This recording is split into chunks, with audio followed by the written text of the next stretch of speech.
So, what's up YouTube? Welcome back to our channel.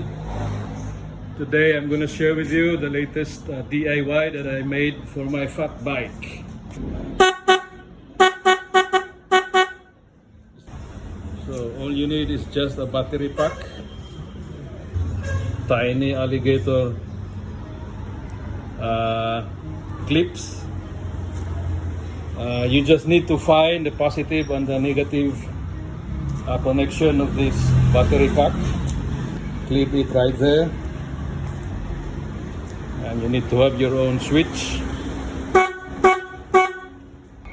It would be better if it's a pair, but in the moment I only have one piece.